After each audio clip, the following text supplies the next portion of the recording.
All right, good evening, everyone.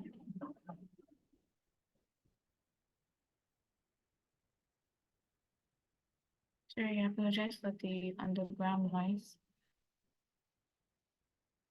So can you guys hear me clearly? Please, I would like to get your feedback if I'm audible enough if I proceed. Yeah, we can hear you. All right, thank you, Abital. So yeah, all right. So we'll just go ahead with today's session. And on the call, we have Shay.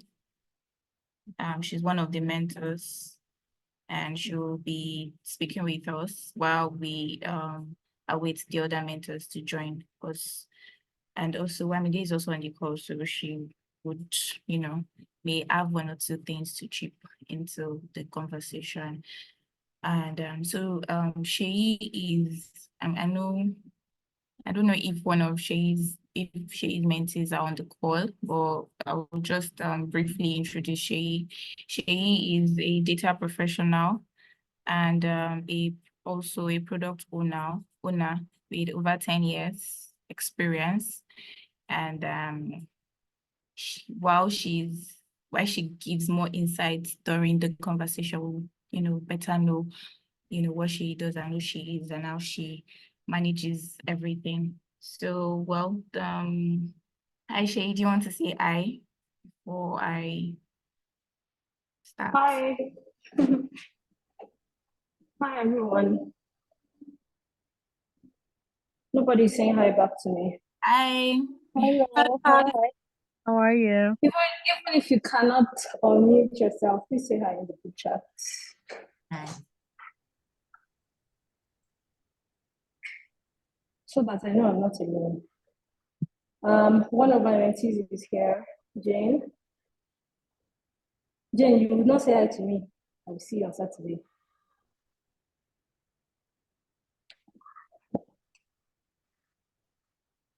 Okay. All right, thank you, Shay.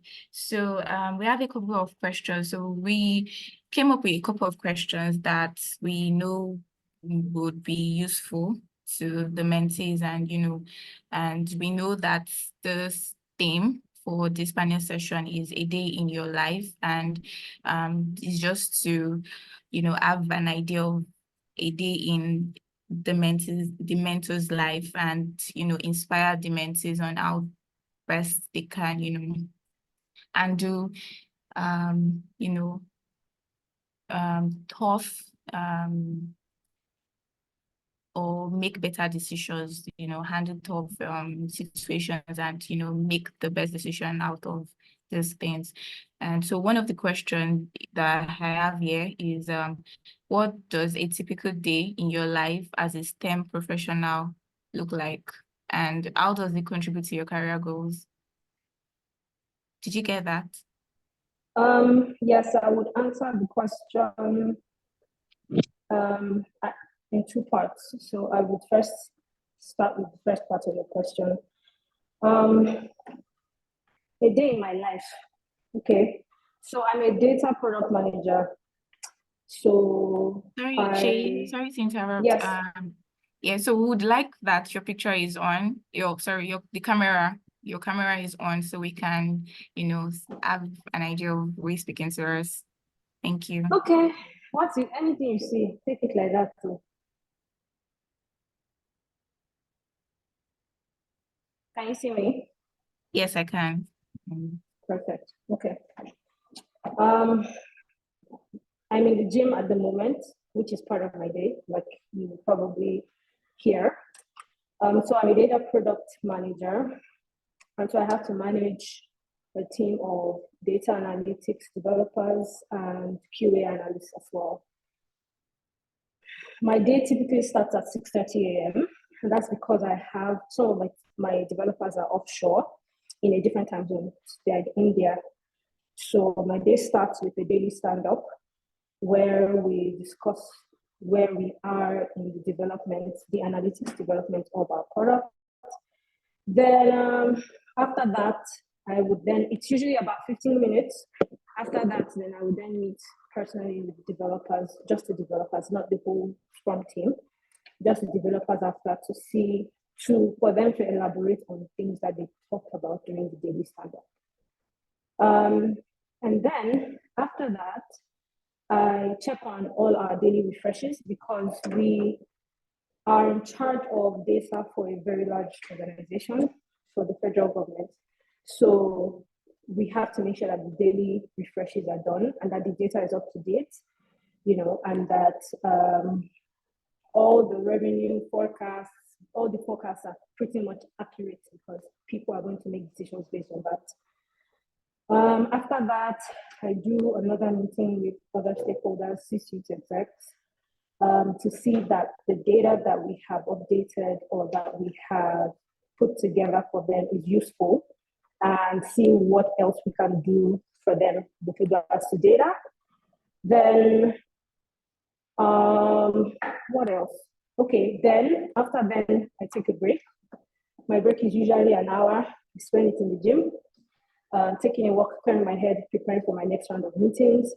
Then at 12 o'clock, I then begin my one-on-one meetings. I'm a people manager, so I have to check on the people that I'm managing, have one-on-ones with them, see that they're okay, they're happy, there's no impediments to them doing their work, and see what else, if they need anything pretty much for the job. After that, it is more stakeholder meetings. A lot of times they're not planned. So you just get dragged into one meeting or the other from the different business units, sales, marketing, whatever. And then they discuss sometimes problems, that they're facing with their data. And because we always use technology, sometimes things don't work. So just before my day ends, I make sure that I check all of our blockers and bugs and make sure that all of that is resolved as regards our analytics dashboards. Finally, which doesn't happen every day, I attend any sprint review, sprint retrospective, or whatever sprint meeting that might be scheduled for that day. And that pretty much wraps up a day in my life. To the second part of your question, how it helps my career, is as a people manager, you have different types of challenges every day, right? Sometimes your developers are nowhere to be found. Sometimes they just have challenges. Sometimes there are bugs that you did not anticipate in your day-to-day work. And so it keeps me on top in terms of problem solving. It helps me solve problems better. It helps me manage people better. And it helps me develop more as a data analytics professional, because there are different things that the C-suite execs want you to do with data that you probably don't think is possible, but then you can always find a way around it to give them something that would actually work for them. So it keeps my creative juices flowing. It helps me continue being a critical thinker, helps me solve problems, helps me manage people effectively, and helps me manage problems effectively as well.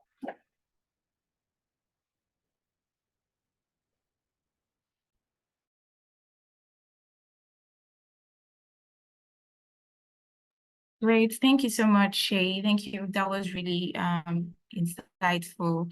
And I'd like to also introduce other mentors that are also on the call. And I apologize for the oversight. I didn't know that you are on the call. So I am Omobolale and Oge. Thank you for joining the call. So Omobolale is a power sector guru. And I don't know if Amenti is on the call, or Mentis, or if they're on the call. So Omobolale, are you able to speak? Hi, please let me know if you can hear me. Yes, I can. I can. Okay, let me see. So I'm going to try and put on my video, but I have to put a disclaimer while I put on the video because I am presently at my mom's house in Ibadan, Southwest Nigeria. So you know how our parents' homes are. Liking everything is tacky, so I'm having to make do with what I have. Yeah, it's a pleasure to be here. First of all, I'm scanning to be sure.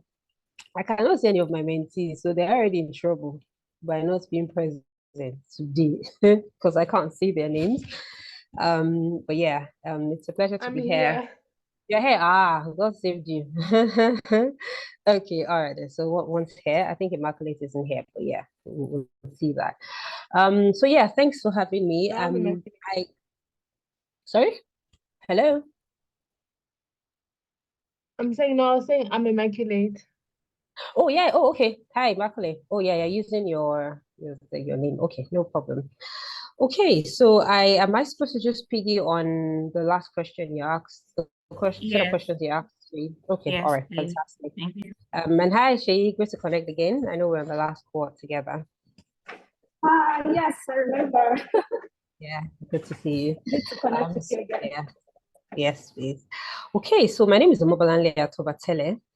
So when I got the invitation from, I know Eniola sent me a chat message earlier today. To be honest, I'm not sure I looked at the topic. I just said, oh, I haven't been able to attend any of these Thursday meetings, and I had promised myself I was going to do one. So I didn't want my default response to be a no. So later on, I looked at the question or the theme for today, and I realized that we're discussing a day in our lives, and then I thought to myself, oh, I hope I'm not setting myself up, and that's because last month I transitioned from 9 to 5 career professional, and I'm pretty now just doing my own thing. So I would say that my typical day isn't yet cast in stone, because there are quite a number of things that just pretty much just come up. Presently, I've been traveling for the last 1 week. So I thought to give that perspective because I would answer that question on two fronts. But while I was getting ready for this meeting, I thought it was also good to raise it because there's a tendency at times for us to just focus on there's a tendency for us to just focus on the 9 to 5 or 8 to 5 depending on what it is. But I'm a strong advocate now, and that we need to be multiple streams of impact driven, as women. So even if you have a 9 to 5, I think it's something that we have to, and that's something that I know Wamide does really well. A convener, we need to begin to be more multiple impact driven. So that means we're not just fixated on what we do in a 9 to 5. I was guilty of that for a while. So having said that, up until last month, so for the benefit of our mentees on the call, pretty much just to have an understanding of what it was like career wise, then I'll also just spend a couple of minutes just to talk on the outlook that I'm seeing as an entrepreneur. I would probably call myself an entrepreneur. I'm probably more of a past sector um expert, and my focus is I've looked at some problems in the value chain, and those are the things I want to begin to address. So I was with arguably the largest mini grid company in the world, and I was responsible, quite a number of roles, well, some total responsible for strategic partnerships, both local and international, working with state governments, the federal government, the key government agencies, and the key people in the agencies. And then also I was responsible for pioneering businesses. So because I was in the past sector, our focus there in my organization was on renewable energy, solar and biomass, solar for a greater pit. And then, so, was our responsibility to be able to prove that you could use solar for agro enterprises, for electric mobility. So I was responsible for pioneering those businesses. So I'd always been like an entrepreneur in the organization. I'm laying that foundation because, we might have some mentees that find themselves multi-skilled, and you might have a problem with understanding how to navigate that. So typically, then my day would, be so because I was responsible for engaging with public, I dealt more with external than internal, pretty much just looking for finance for some of our products, or when so for one of our services. When I say find external, I'm referring to like international funders and the likes. So typical day was well, for the Monday, you probably have management meetings, just setting the tone for the week, showing your performance, what you did the previous week, what were the plans for the previous week, what did you achieve, what were the gaps, what were the wins, and the outlook for the coming week. Following with that, I typically will have a series of meetings. So that's why I laid that foundation so that you know why I have the meetings. So meetings, if we're trying to get a regulator to do something, or a regulating agency to give certificate, or maybe we're having problems getting a certificate, I'll set meetings with them, and then manage my local team. So the businesses that we were pioneering, what's the update? Usually they're project driven. So my responsibility was to be the project manager that will incubate the business, get the business running, and then hand it over to a business manager. So that involved working with quite a number of teams in the organization. So pretty much I would have meetings with like engineering, maybe marketing. I'm just trying to get them prepared for the launch, the public launch we want to do. Engineering, because we have to analyze, the power requirements of the appliances that we're bringing on board. Just being sure if we're doing an 18 kilowatt system, do we have, what kind of appliances do we have, what will be the rating, so also just looking at that, and probably at times maybe bringing in procurement into the meetings to look at, so what was assessed, so that whatever equipment that they're buying is what, it will meet the specification. And then maybe probably go out for meetings. At times I typically like to have like my afternoon free, and have more meetings in the afternoon, because I realized over time that when I have many meetings in the morning, I don't really like talking. I don't like talking too much. I expend a lot of energy when I'm talking. So I typically would prefer to, I noticed I typically would prefer to do brain work earlier in the day, and then have my meetings in the afternoon between 12 and 2. I'm sure my mentors, they now know why I set that time, between 12 and 2 or 12 and 3. And then towards the end of the day, just begin to do some tasks, maybe catch up on emails and the likes. So that's a typical day when I'm in the office. But because my work had to do with all travel, there are times that I have to go engage with traditional rulers. So trust me, I don't always look like this. When I'm on the field, I have maybe like a scarf on, because we're working in northern Nigeria. So obviously you have to dress like the people you're trying to see, so that they can embrace you, just be more culturally acceptable. So depending on the kind of day it is, that would be what I would find myself doing. So if I'm going on the field, I'm probably spending 3-4 hours trying to get to the community where we're powering. I'm having meetings with some traditional rulers, and then that was fun. Maybe probably 3-4 hours, well, average of 4 hours road travel from Abuja, the federal capital. So getting in about 11 a.m., have the meetings to about 2, and then you have to head back, because the roads for security reasons, you're not advised to stay out late. I'm not from there, so you just have to be sure, because I don't speak the language, so you just want to be sure that we are very, very security conscious. So that's typically what it is but then now pigging into now me being doing things by myself, is I would say just trying to figure it a day at a time. What I've done is I've been intentional about having a co-working space that I use, so that at least I'm going out, I have a structured time where I can have meetings, and then obviously navigate the potential interviews that I have, or meetings that I have, or new businesses that I'm trying to structure, or even have working meetings with some potential clients, or people that I want to partner with. So that's it in a nutshell. I hope I've answered both questions. I think I kind of lumped the two of them together.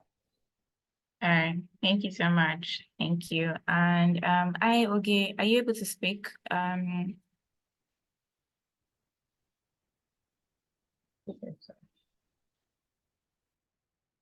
Hi. Can anybody hear me? Yes, I can hear you. Hi, thank you. Okay, well, I think okay is unable to speak at the moment. I don't know if she's still on the call. So we'll just, proceed. So I would like to say this for the mentees, based on what has been said. If you have questions, you could just drop it on the chat box. So we would attend to all the questions at once after all the panels, once we're done with the panel session. Thank you. So our next question would be for Shay. So I'd like to ask that, can you share a pivotal moment from your daily routine that has significantly influenced your journey in STEM?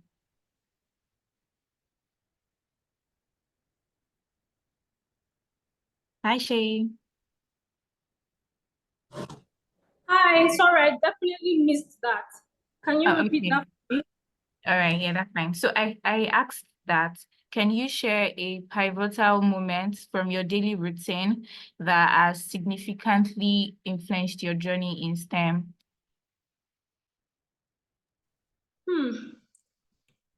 That's a deep question. Okay, so I would say that a lot of times I've had those moments. Managing people and managing tasks and managing projects helps you to see things about yourself that you definitely did not know. One of the things that I saw about myself about 2 years ago is that I love repurposing items. I was definitely a product maximizer. We have something, I want to make sure that we're using it to the full potential, right? And it was then after that that I realized this is one of the qualities of a product owner and a product manager. And so that was a pivotal moment for me because it helped me to decide to pursue product ownership and product management. I'll say another thing that defines me in my day-to-day life is the fact that there's more than just you. Every day I realize that the world is so big, it's bigger than all of us. And so you have to be able to come with the mindset of impacting other people. And that has helped me to become definitely a better people manager. I know that one of the things that gives me the most joy is helping people find where they should be. And it was my work that helped me to realize that. And so that kind of thing, these things are what drive me to my personal projects, right? Outside of work, my personal projects, the reason I mentor people, the people that I mentor, the startups that I consult for, all of that. So I would say that those are my major pivotal moments that have actually driven me throughout my career. Great, thank you. Great.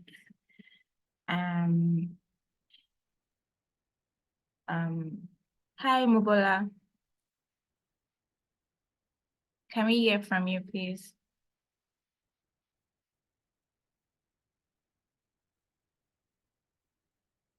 Hi, Omobolale, can you hear me? Oh, hi. Sorry. So my network froze a bit, and sorry about that. I just heard, can we hear from you? And I was wondering if it was me. Oh, okay. Did you get the question? Or do you No, want me so to repeat it? please help me again, once again. Thanks. All right. So the question is that, can you share a pivotal moment from your daily routine that has significantly influenced your journey in STEM? Okay. Okay, so I think I would share something that I started doing of recent, which I have seen how it's tremendously helped me. So I'm a woman of faith. But what I started doing was I started going for what I call like covenant works, prayer walks in the morning, which was a struggle because for some reason after COVID, I just was not a morning person. And I think that's because I was consulting just before COVID and then after COVID. So when I went back into paid employment, it was a struggle, because I was just used to working in the night and just walking around my own timelines, or should I say my own way of doing things. So, going back to 9 to 5. So I was some bit of struggle having that perfected morning routine like I wanted. But something that I started doing is so just ensuring that I'm up by 6 o'clock too. So it was two in one. One was as a prayer work, but then also as a means of just getting my steps into the day. So typically I have a Fitbit watch that I'm supposed to clock in 7,000 steps. So that was helping me to meet this. So I was technically it helps me to kill two birds with one stone. What I have found that has done, and which is something that has now become fully ingrained in my daily routine, is it gives me an opportunity to reflect on either the day before or the thoughts that I had waking up, and pretty much just set the tone for the day, or set the tone for the next 2-3 days, depending on what needs to be done. If it's something that I can't, if it's something that has to span for more than a day. And so I see why I now see, and part of it was also drawing a parallel from high achievers, successful people, especially very wealthy men, businessmen. And I realized that they always had that routine that had some level of fitness embedded in. And so it was trying to kill two birds with one stone by doing that. So it clears my mind off. I'm thinking of, or maybe I dream a lot as well, so maybe what I saying the night before, or some things that I just feel, oh, maybe God is saying I need to focus on in terms of character, in terms of work, or who I need to speak to, or how I need to navigate some challenges, that I'm encountering.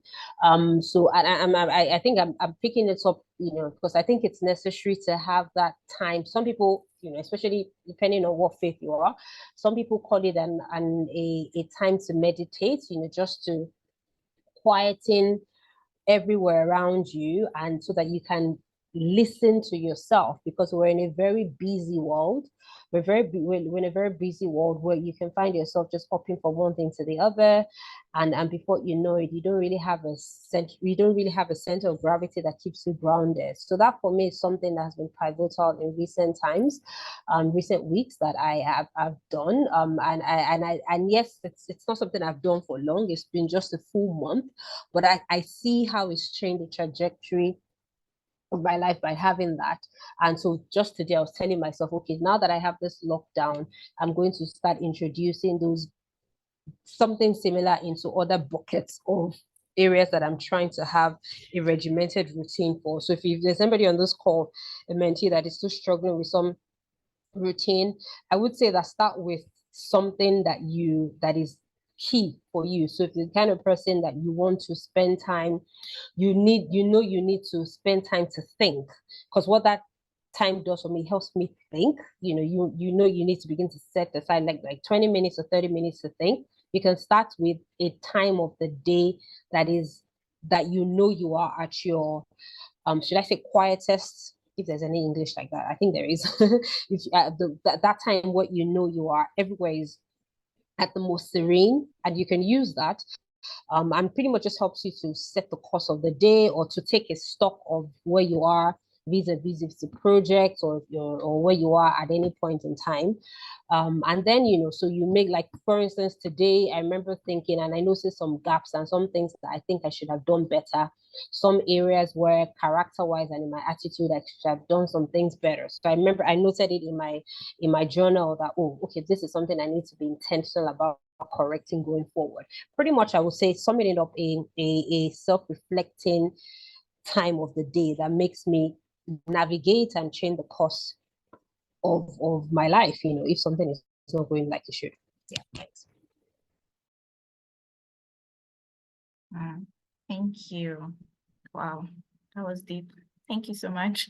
So back to you, Shay. So I have another question here, which is, so I know you sing, and my question is that how have you been able to balance your work as a STEM professional and your personal interest and commitment together?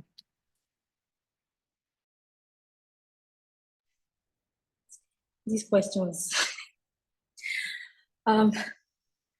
Okay, so actually, to be very honest, sometimes I ask myself the same question. By the time I think of how many things I'm involved in, apart from my 9 to 5, I also volunteer as a director of community engagement for a foundation. I'm also co-founder at Stain Bio. I also mentor startups who are trying to pitch to investors, and also do data analytics consulting.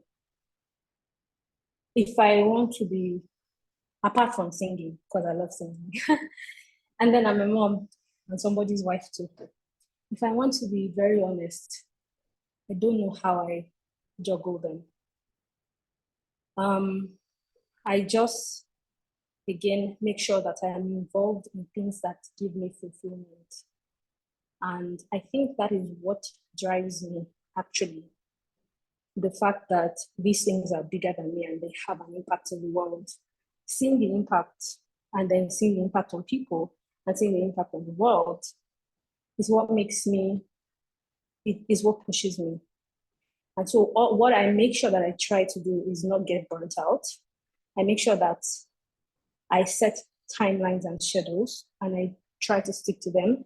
I think it's something that I'm very proud of that I have been able to achieve. I have not always been the best time manager, but this year I have excelled at time management. So I schedule my 9 to 5.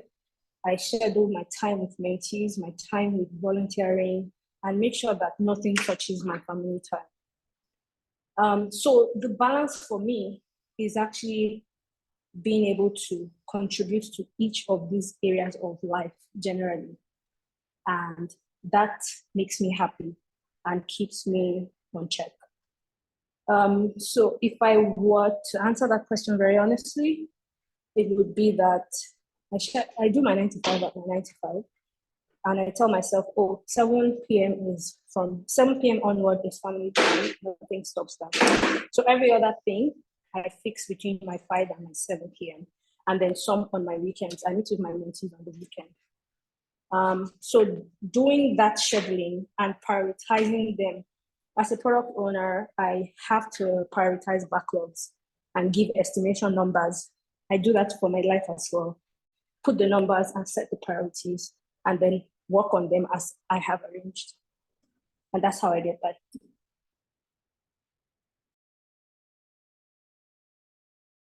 Wow. Wow. God help us. Well done, Shay. Thank you for sharing that.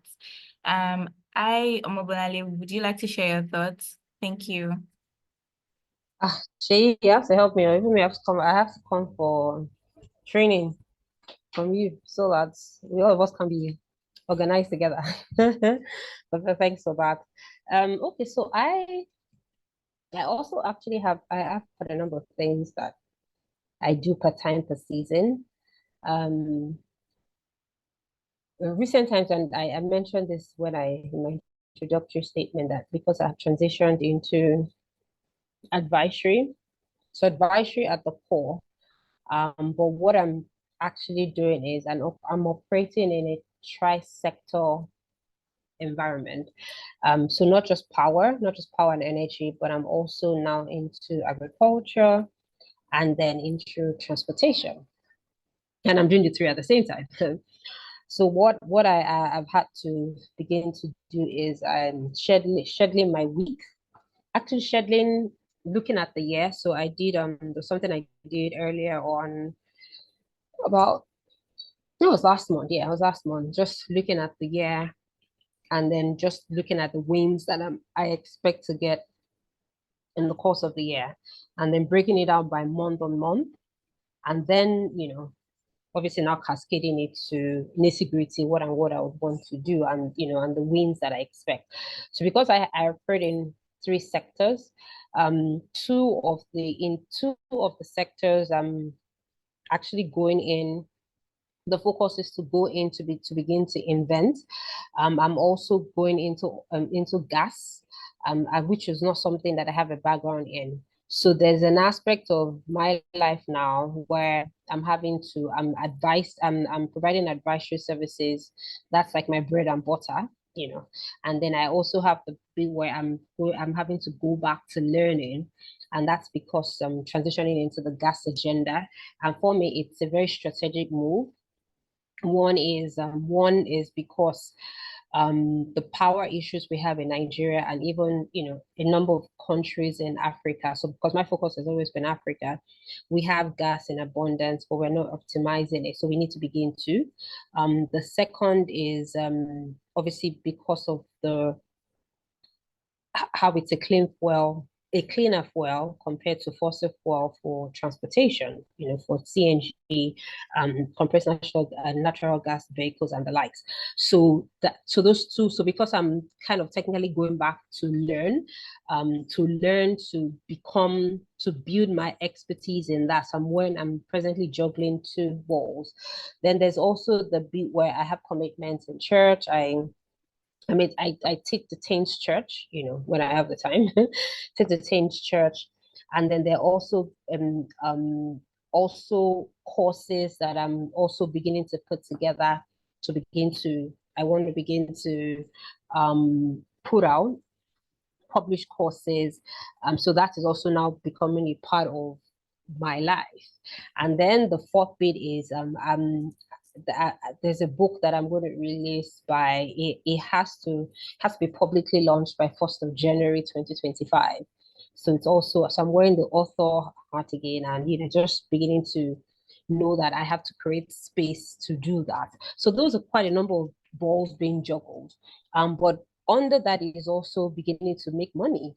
I'm in a phase of my life where I want to make money. I'm very unapologetic about it.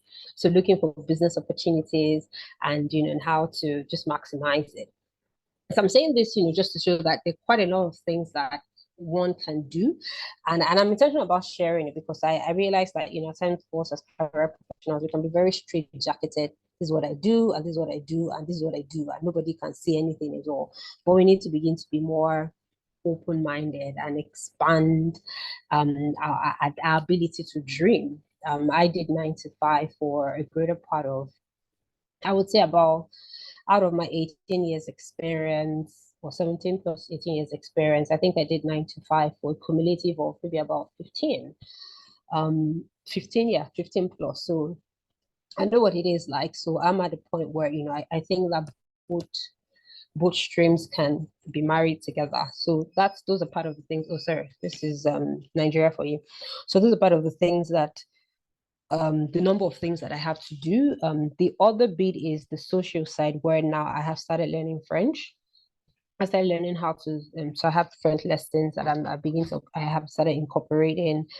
And then fitness is something I'd always been quite particular about. So I'm just waiting for them to put on the power. Fitness is something I'd always been very particular about. Took a nosedive, but now something I'm picking up again, so just trying to, at times, if it's handball or jogging, I've run, I think, a couple of quarter marathons. The goal is to do a full marathon within the next year. So I try to do those things to provide some level of balance, because it's not to say all work and no play makes Jack a dull boy. And then I also like dancing. I used to be in the choir, like Shay, but that was taking a lot of my time. But I like dancing, so I go out of my way to dance every opportunity that I have. I realize that it just helps to release the endorphins. All right, then, thank you.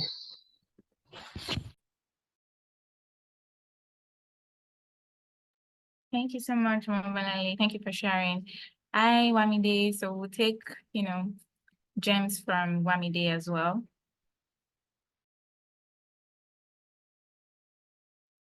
Hi, Eniola. Hi, everyone. Well, you have to kind of direct it. So where do you want me to begin? Okay, so well, we would like you to contribute on well, the first question is sorry, pardon me.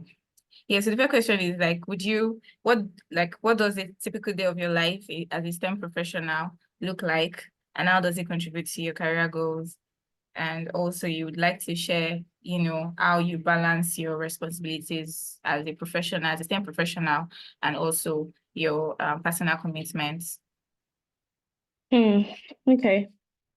So I'm currently the Ecosystem and Partnerships Director at a tech startup.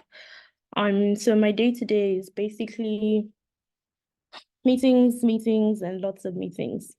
I was saying to someone, like, last year alone, like, I had over 100 meetings booked, and this is outside of this was just external calls. This is outside of the one-on-ones I have to have, or the several internal calls that I jump on. My day-to-day is essentially meetings because I work in a fully remote team, and so a lot of the conversations that happen on the phone. But I'm also very jealous about my time. So I guard my time very jealously, and I'm constantly just blocking my calendar. So I've got focused time on my calendar for all sorts of things. And there are certain times that I would not take calls. But my day-to-day is basically sometimes it takes different shapes. My work involves finding tech communities, working with tech communities, and building strategic partnerships with them. So sometimes it's granular, like researching and finding who's out there. And sometimes it's really just talking to a partner that's already in the ecosystem and making sure that things are aligned. I'm also a people manager. I manage a team of 4, so I also have to jump on several one-on-ones, sync calls, and just make sure that things are properly aligned and that they understand the tasks that have been set up as well. And then I still have a lot of management meetings where we kind of have to strategize, think through, discuss, and just deliver on the goals that we have for the month. So my role is basically a lot of directing, organizing, and also implementing several strategies, automating processes where necessary, and just making sure that people have all the tools and everything that they need to do their best work. How does it impact my career goal? So I didn't always know that there was a role like this, but from my second role, over 10 years ago, I remember having to work with vendors and manage. I started managing vendors and managing partners way before I even knew that I needed that skill.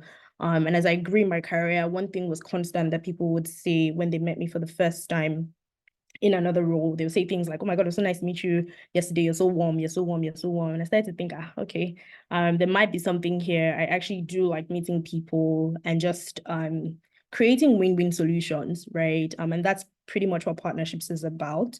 And so about 2 years ago, I got tired with the role that I had in oil and gas, and decided to try out something else in tech. And for me at that time, I wanted to be able to impact at a level that was tangible, and also just contribute, make my voice heard in a way that was visible for me, and stuff like that. And I think that so far, my current job has actually ticked all of those boxes. So it aligns perfectly with my career goal, which is really about, for me, I want to be part of products that impact. I want to be part of programs, products, initiatives that impact lives and make a difference. And that's what my current role is about. You had a third question.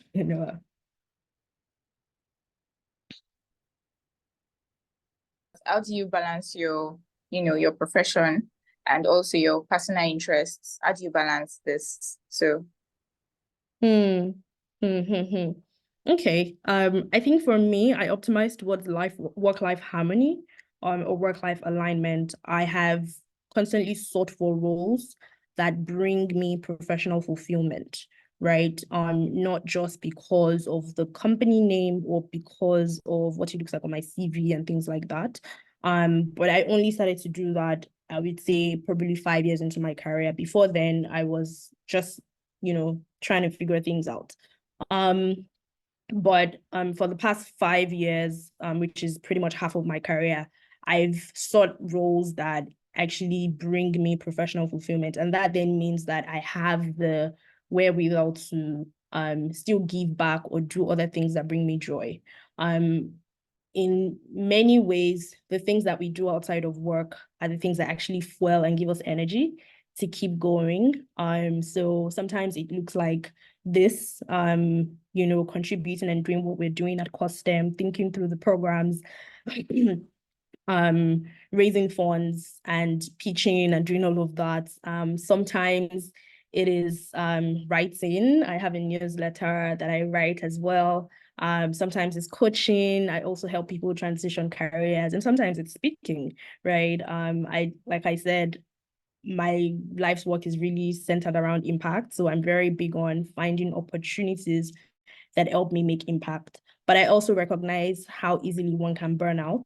And so I optimize for my productivity and for my sanity.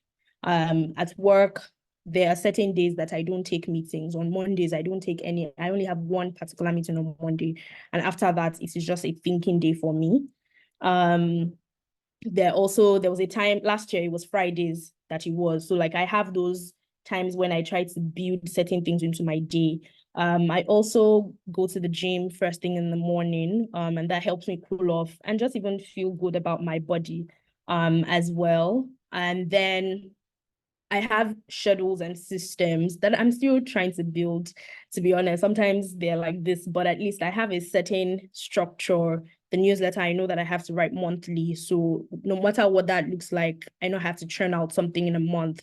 The speaking, this year, I decided that I will only do 2 events in a month. Last year was just way too much, and I was burnt out for the most part of the year. I was traveling and I was speaking, and it was just on and on and on and on and on. So this year I decided that I can only take 2. And so I started to say no a lot more. I also started to pull myself out of meetings or out of situations where I didn't think aligned with what I wanted to do or brought me energy or so in many ways I came into the year with certain systems and processes and started off thinking about what I wanted for me. And so if you bring an opportunity my way, or if you bring an engagement my way, or if you ask for something, first I check, does it align with what I want? And does it align with the plan that I have for the year, right? And that way I don't just get pulled in all the different directions that don't align for me. And I'm also very big on family time. I have a son, I have a husband, and so obviously we've got to spend time and make sure that we have to spend time. All right, Shay, take care. Thank you so much. Thank you Take guys care. for having me. It was nice Transform. being here. We have to keep it quick. That's quick. Okay, bye everyone. Take care. Bye, Shay. Right. So again, like Shay, I also have a family. So I also have certain times and there's certain weekends that I won't go out and talk or share or even hang out because it's a family weekend and things like that. So I'd say just systems and structures that are already in place, and I try as much as possible to follow through. If you come to me for a speaking engagement, first thing I do is I'll go and check my son's nanny schedule. Is she around? And things like that, right? So for me, it's just, does this align for me? Do I have the time and do I have the bandwidth? And I go from there. But I make time to rest. I watch movies. I sleep in as well on the days that I can. And I spend a lot of time with my family, both nuclear and extended. I make time to go visit my parents, uncles, and just have good time sharing, bonding, and getting loved up. Thank you so much, Mami Day. Thank you so much. So I think there are questions in the chat box. Okay, Ibetel asks that do you feel sometimes under the blue, and how do you manage? So I think you and Mobile can answer this. Mobile, do you want to go first or do you want to? Yeah, sure, no problem. I know she said she has to drop off, so I apologize. I can't put on my light. Nigeria has done us. My power is not coming on. sometimes, so yeah, thanks, Help Bethel. I hope I got the pronunciation. I saw the question, and I know that I was going to bring it up if it wasn't raised. Don't you sometimes feel under the blue, and how do you manage? Definitely, definitely. I think Wamide also alluded to that, and when she said, a greater part of last year she was burnt out. Yes, yes, yes. So when I was talking about my career, you notice I touched on the fact that I while I was office based, but I also had a lot of field work, a lot of travel. And if it would have been good if the travel was, to like the Bahamas or to Washington, D.C., or, those exotic places where I'm flying business class and all. But yeah, there were some trips across the continent, but the larger part of the trips were into the hinterland regions, and and not great roads. You could drive a stretch of 2 hours on extremely very bad roads. So it got to a point where it started getting to me. And maybe if I had done that at the earlier part of my career, it probably would have been better. But then doing it after many years working, after it got to a point, I thought, yeah, I think I paid my dues. So yeah, so in those instances, there were quite a number of times where you burn out. You frankly wouldn't want to do anything. I've had days where I'm literally just like existing from one day to the next, just getting away with the barest minimum. But you still have to. It just goes back to the structures and the systems that you have in place. Someone gave a quote over the weekend that I really, really believe. And at times, it's something that I have seen played in my life, but at times maybe not. That it doesn't get the work only gets finished when it is done. So you can't say you're tired and you will not continue. So in all those instances, you just have to prep yourself, and that's pretty much what I would do: prep myself, especially if I have back-to-back travel, and I still have to write some strategy, or business, or just create like a marketing strategy for a product, and then you're on the road, and just really, really tired. At the end of the day, it's pretty much just talking to yourself, looking back and recognizing what is the why. Why am I doing what I'm doing? What's the end goal? What am I aiming to achieve? So yeah, so just being there, and then also, so that's why I touched on. And I like the fact that I know Shay touched on it, and also Wamide. For me, the way I tend to relax is I try to ensure that I catch up on sleep. If I can't sleep, then there's definitely something wrong with me. Sleep for me is therapeutic. I don't, that's been my secret for many years. So it's just ensuring that I de-stress, sleep, my me time, just recalibrating and wanting to know my why. And then also just having robust and rich conversations with people that I respect, or friends, people their energy has a way of giving back to me. That some people that when you're in the spaces, your energy gets depleted. I will run away from people at that instance. And then so I'm not exactly a movie person, but once in a while, there's some movies or series that I could see. So I really, really like comedy. I really, really like to laugh. For me, it's a way to distress. And then I also like dogs.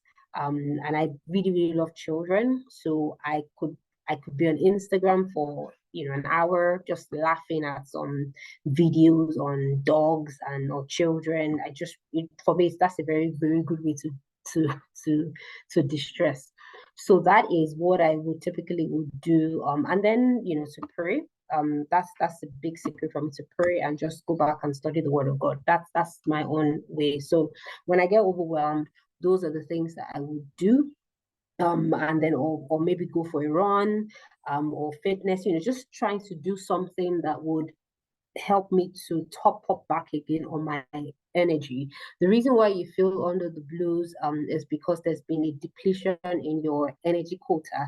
And once that is below a particular level, you can't, until you top it up, you will struggle. So it's just a note of advice is look for what makes you, what revives you. What are those things? Begin to pay attention to what revives you. Begin to pay attention to things that helps you to boost your energy levels. I also like good food. Food, I can never miss it with good food. But I'm very particular about the food being properly done. So those little things you will think that they're very minute and what's the big deal. But when you have a structure, a system around you that helps you to touch those things when you need them, then you'll get back up again. And yeah, what's next? Then dance. That for me, I can never miss it with dancing. Just dancing. That does help me to. So those are the ways. Those are the things that I have built around me to help me manage the times when I feel under. I just feel not under the weather now. I just feel overwhelmed. Yeah, overwhelmed, burnt out, and just in a state of flux where you don't really know what. The last I would say would be once in a while, especially when, because at times you can be overwhelmed just because of what you're doing at that instance. But once you execute that project, or once you meet up that deadline or that deliverable, and then that feeling goes. There are also instances where you're under the blue, or you're overwhelmed because you found yourself in an environment that you have outgrown, and you need to transition out of it. So it might be a job that is no longer meeting your needs, and you now need to transition out of it. No matter whatever quick fixes you try to bring in, you will be a constant state of being overwhelmed, underwhelmed. In that instance, I would advise that you speak to either a coach or so that's what coach or a mentor. Wamde does something. I know she has really fantastic when you're looking at transitioning your career. So you want to speak with people that are expert coaches or expert thought leaders around that, because that is not something that you can just sweep away. This is something you have to address because it's pointing you towards a next level or a new season. And just looking for quick fixes on how to manage it might not be the way to go. If you're constantly in a state of overwhelm for an extended period, then you might have to pay more attention, and your body or your system might be telling you that you are ready for the next thing or you've outgrown your current season. Yeah, thank you. Thank you so much, Mobilani. That's that will be very helpful for me personally. And Wamide, would you like to add to what Mobilani has said so far? Okay. I feel like I'm a better writer at these things rather than a speaker. So here I've just been going through articles that I've written about dealing with fear, how to stop second guessing and things like that. And I'll share them. But I do know that that there are two things at least overall that could be the cause. It's either, like Mobala said, you're overwhelmed, or it's either you're dealing with fear, uncertainty, and things like that. And you're not alone. I think that everybody at certain times in their lives, they go through this. But the key is to deal with it, because again, it will just keep coming back. So for me, one of the first key things I do is to actually acknowledge that fear is there. And I do that acknowledgement by writing. So I literally write out on a sheet of paper, I am afraid. And I can start to dig even deeper. So I'm afraid because I feel like I don't have enough money, or I'm afraid because I feel like I'm not going to get another job. I'm afraid because I'm broke, or I'm scared of being broke. I'm afraid because I don't know if I matter, things like that. So you might want to just dig deeper into, why am I feeling this way? So you've got to first of all acknowledge all of that feeling, that energy, whatever it is. Are you questioning your ability and your strength, or are you feeling overwhelmed and burnt out? And that's, kind of the first key thing to do. I think that once you're done with that, if it's fear, one key thing that I do is just dream. So if I was not afraid, what would I do? Right? And I'll share something. In 2022, was it 2022? 2020. I forget now. In 2021, I was actually, yeah, 2020, COVID, heat of COVID. Before then, I was very, oh my God, I want to work remotely. I want to work remotely. I want to work remotely. And then COVID comes out of nowhere, and everyone now has to work remotely. But I was working in a slightly toxic environment. And so working remotely was very, very, very difficult because instead of meetings being scheduled, meetings were being done impromptu, right? And you remember in me sharing how I balance and how I commit, I time box a lot. And so the things that I want to do at X time and at Y time. And so it was so stressful emotionally. I was also planning a wedding at the time. And so even when maybe you've agreed that you want to go for a fitting at so and so time and you've looked at it and you don't think you have a meeting, you can just be there and you'd be called into a meeting suddenly and you don't even have a premonition or an idea of what exactly you're supposed to be talking about or contributing to in this meeting. And it was so stressful. So I decided I was going to leave that job. But I didn't know what to do or where to start from. But there was just a lot going on. I was also, slightly uncertain about what the next steps of my life was, considering that I was also going into this new phase. And so there's just all that fear dealing with me. And it didn't matter that I had already worked for 7 years. I was just feeling like, oh my God, I can't do this, right? And the moment I acknowledged and figured out what the problem was, okay, I'm scared because, okay, I have a lot going on, no problem. And then I want a new job, but I'm not sure how to apply all of my skills. I've had a very zigzag background, so it's not always easy when I want to switch jobs. Not always easy for me to say, oh, I'm just going to find another company looking for a cybersecurity professional, right? I literally have to combine a lot of things. At the core, I'm a startup operator, and so I'm a generalist essentially. So I did I then decided I was going to talk to someone. So that was my first time of actually talking to a professional. I decided to talk to somebody. I had a career clarity call with someone, and it changed my view about myself.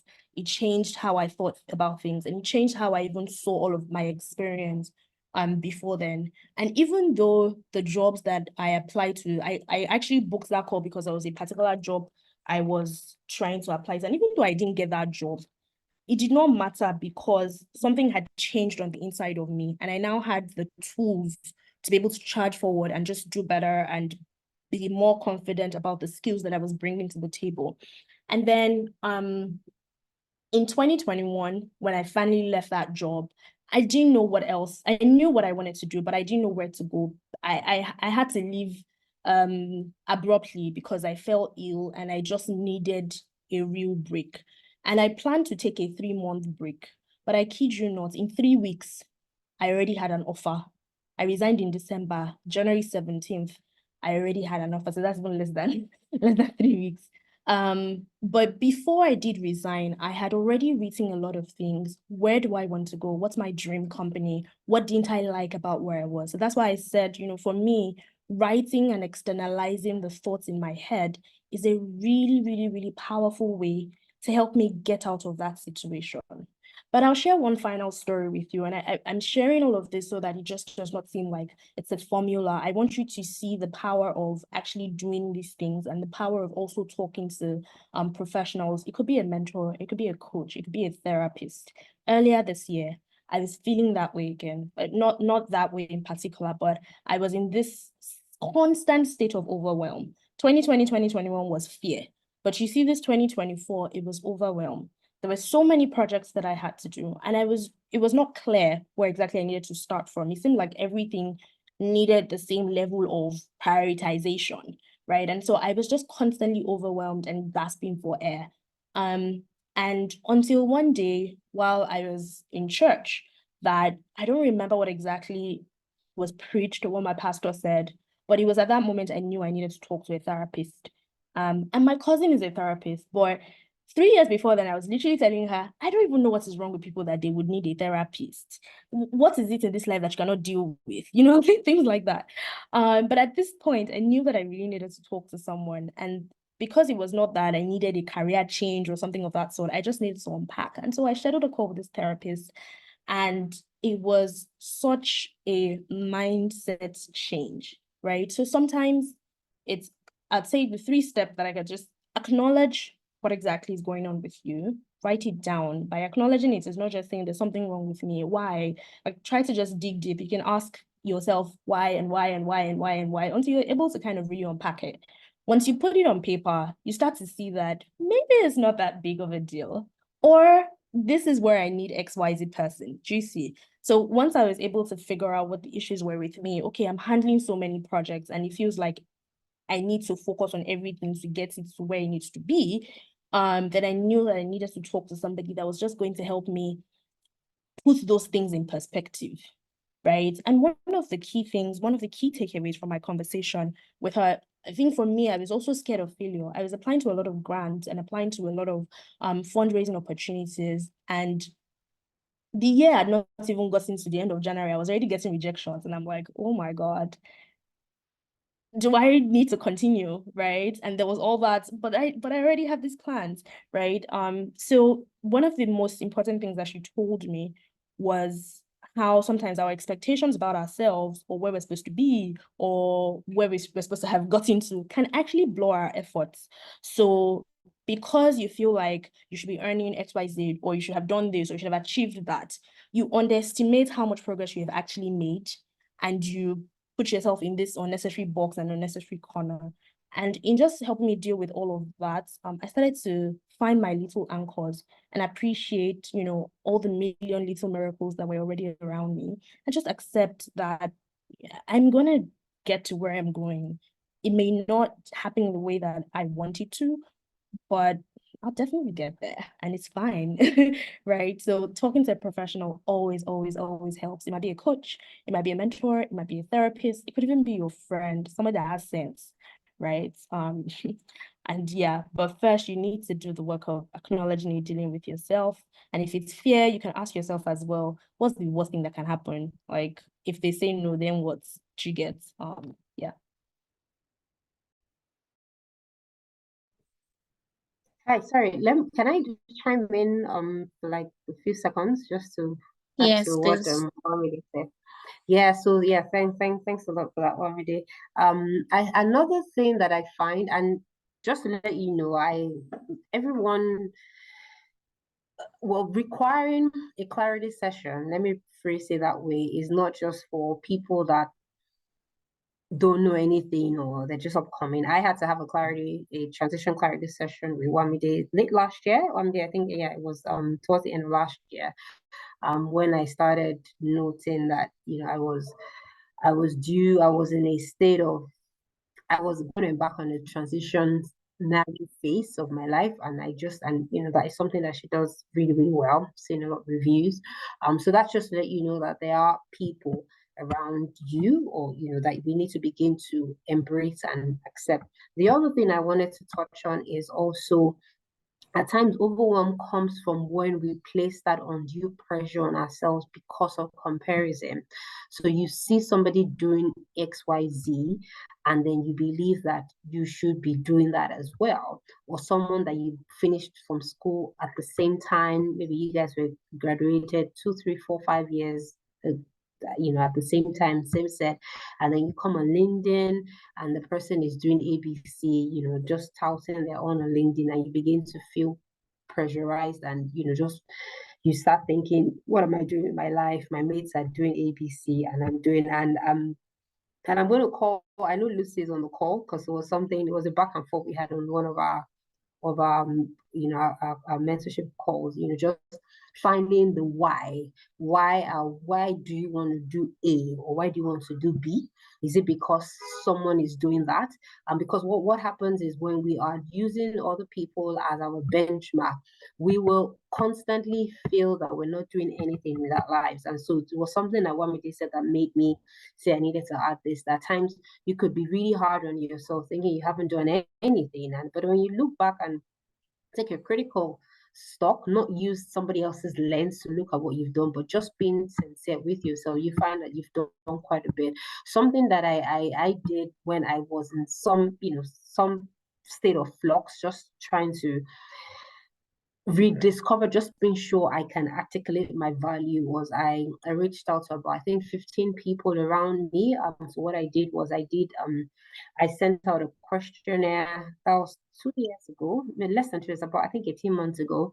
And I picked people around that were in my sphere of influence, from family members to close friends to former colleagues colleagues, recent colleagues that were my colleagues in the last 3 years, those that were my colleagues in the last 5 years, and I think I went for my colleagues in the last 10 years. I just separated. So I wanted a robust feedback from different people that had contact with me, also people that we used to go to church together, we did a project together. I just wanted, so about 16 of them, Google Doc, survey doc, and I sent it. And and there are quite a number of things, what are the things, what are my strengths? You just ask those questions. I pretty much just wanted people to just even see myself from the lens of what people will say. And quite a number of things are quite consistent, reiterating what I'd known about myself, but I just needed an external person to say that. And why am I saying this? Because at times we live in a very social media driven world where there's so much going on. You open Instagram, you see, you become oppressed and depressed. You go on LinkedIn, and then different platforms, and you think everybody's moving on with their lives and you are just stuck. I would want to say that we need to find that balance, because it's not always as rosy as it is.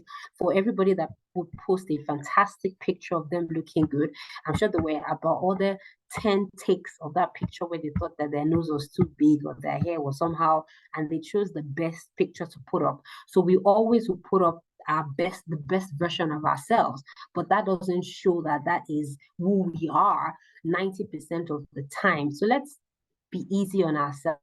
Let's learn to pat our backs. Any small win that we encounter in our career, in our lives, let's learn to celebrate it. Because if you don't celebrate yourself, nobody might do that. So yeah, I just thought to chime that in as well. Thank you so much, Mobalani. Thank you, Wamide. Thank you to mentors that contributed, Sheyi in absentia.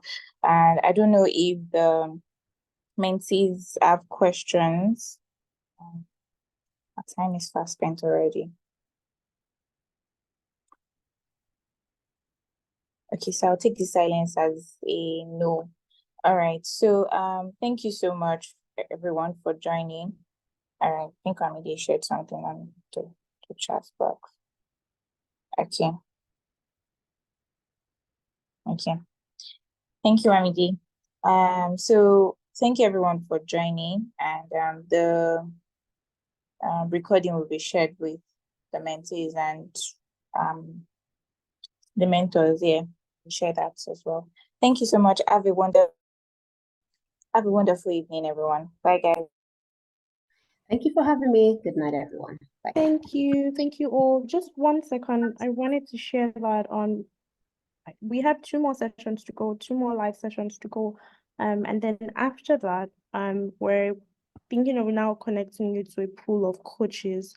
If that's something you'd be interested in, I know we asked at the beginning, but again, it's not bad to get a feel for it. Some of the mentors will also be coaches, but the idea is that you still have continued access, right? For some of you, you've built a really solid relationship with your mentors, so please don't take it for granted. Continue to explore and unpack. Life is such a beautiful journey. that you may not and will not have everything figured out in one go. But the relationships that you make along the way will really help you get there faster. So please hold your mentor relationships very dearly. We'll also connect you to coaches. So you on your own will be the ones to do the reaching out. We'll just share their links with you and you can connect with them and schedule calls as well to unpack anything you might be dealing with. But at the end of the day, again, we want to see you thrive. We want to see you stay in STEM. We want to see you take up opportunities and take up space and just be amazing, right? So thank you. Who's Mama's iPhone? First of all, we need to talk about this visibility thing. Who's Mama's iPhone? If I was randomly giving out vouchers now, how will I know who Mama's iPhone is? I can see Oluwatosin, I can see Rebecca, I can see Claudia, I can see Chiem, I can see Modukwe, I can see Debs. Mama's iPhone, what's your name?